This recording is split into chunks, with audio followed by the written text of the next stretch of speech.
In this video, we're covering the basics of taking your kids backpacking, focusing on the more practical sides.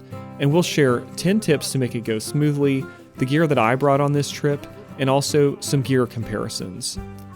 But we've also got a second video linked in the description that shares more of the fun story and experience that we had, so be sure to check that out as well. But you might be asking, why would you take your kids backpacking at all? Well, it's a great way to introduce them to the outdoors, get them away from screens, and also help them feel comfortable doing things that are a little bit more adventurous and rugged.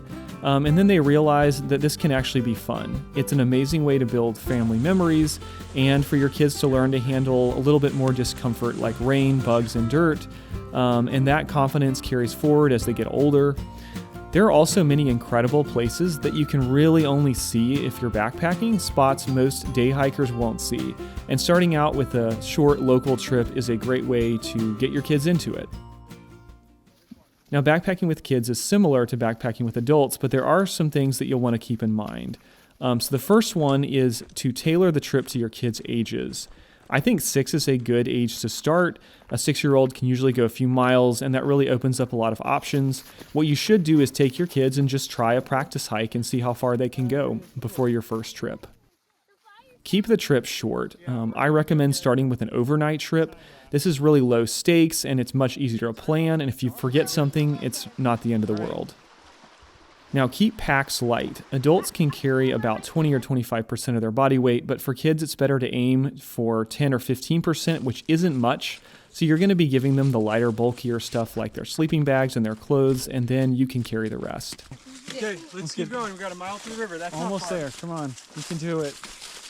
Involve your kids in the preparation. Let them actually pick the location, maybe from a few options, pack their gear, and then they're going to feel a lot more invested and they'll have way more fun. Now, take your time on the trail. It's not a race, so you're going to want to stop often, explore along the way, and be sure to bring plenty of snacks.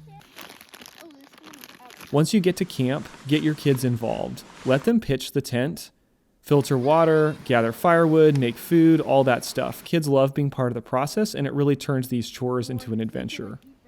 Bring a little fun for downtime. It's great to pack a few simple games like a deck of cards or something like that to keep things enjoyable around the camp in between exploring.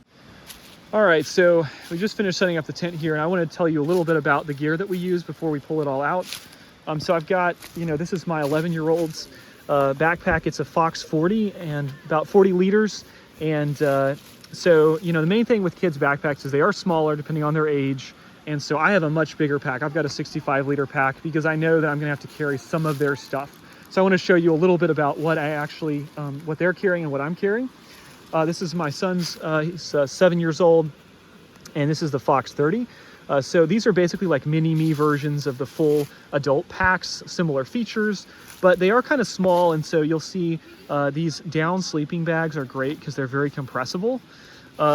So in this case, she's carrying like the down sleeping bag, she's carrying her sleeping pad, and she's got clothes and some snacks and stuff, and then a little bit we did a little bit of water. She's got a water bottle here. It's I think 700 milliliter. But the pack's probably about 10 or 11 pounds all told. And then my son can carry less just because of his, obviously a little younger. So he did not carry any water. I carried his water for him. And then he's really just carrying, his kind of clothes and jacket, as well as a sleeping bag. I carried his sleeping pad for him, so that worked out pretty good. And in my case, again, 65 liter, it's got a lot more space. I'm carrying the tent, I'm carrying my own sleeping bag, I'm carrying a hammock that I'm going to sleep in. The other thing I want to show you is this tent. So this tent is a trekking pole tent.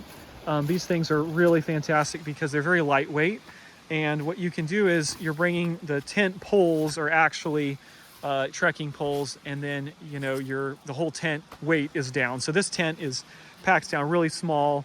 It's probably about 3.5 pounds, somewhere in there, and that's really great because once again you're going to be carrying some of the gear, and so you really want as much as you can to get the weight of the gear down and the size of it down. So the more you spend, the more the smaller the size is, the more compact it is.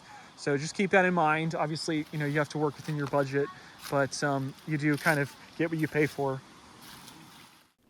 Camp near a water source if you can. Water is very heavy, and if you camp near a water source, you can just filter it as needed. I use the Sawyer squeeze, and it's really easy to use. You just fill the pouch from the stream, screw in the filter, and squeeze clean water into your bottle. Just make sure the water sources in your area are safe to filter from. Keep your meals very simple. Freeze-dried food is lightweight and very easy to prepare, and there's tons of options that you or your kids can pick from.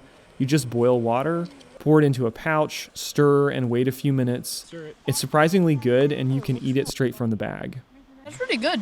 Wow. Yeah, I've eaten that before. Yeah. Pretty good from this guy really is good. like gourmet. All right, guys, so we're going to show you a little bit about the equipment that we brought today for this backpacking trip with our kids. So starting with sleeping pads here, these are 3 different options. This is really lightweight. This is like a foam sleeping pad. It doesn't give you a lot of insulation from the ground, but it's pretty tough and lightweight. This one here is really inexpensive, and it's also extremely lightweight. And so this is great if you're camping in warmer temperatures. And then lastly, this is more of a 3-season sleeping pad. It's a little bit heavier, maybe 1.5 pounds, but it is great if the ground is cold. It's going to give some insulation there. This is more of your standard backpacking or camping tent. This is much heavier than maybe a lightweight backpacking tent, but it's about 5 pounds. And it's a 2-person tent. This here is a trekking pole tent, so this is much lighter weight.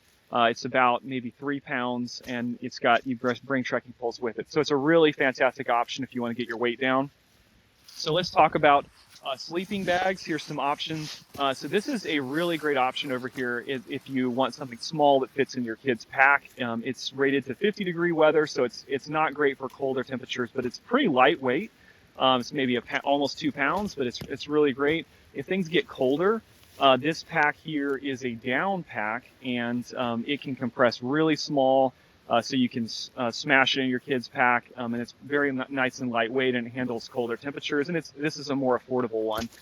This goes all the way up to really expensive option here, which this one goes down to 15 degrees. It would compress even smaller, and it's incredibly lightweight, but it's a lot more, maybe $400 new. So then the last option here is this is just a synthetic mummy bag from Walmart. This is a very heavy sleeping bag. It's 3.5 pounds. This is not a great option for the most part. You might not even be able to fit it into a small kid's pack. But if an adult could carry this, it's just a lot heavier. The last tip is just to pick a cool destination. Choose somewhere that motivates your kids to hike in, so maybe a lake, a waterfall, or an overlook. It gives them something to look forward to and just makes for a great time. So there you have it. Those are the key things to know about when you're taking your kids backpacking. Now, we couldn't cover every detail, so check the description for links to our full packing list and the gear that we used. And don't miss the other video that tells the story of that first backpacking trip with kids. It's really a great one to share with your own kids to get them excited to go. And if you found this helpful, please like or subscribe. It really helps us to grow this channel. Thanks for watching. Now get out there and do mighty things.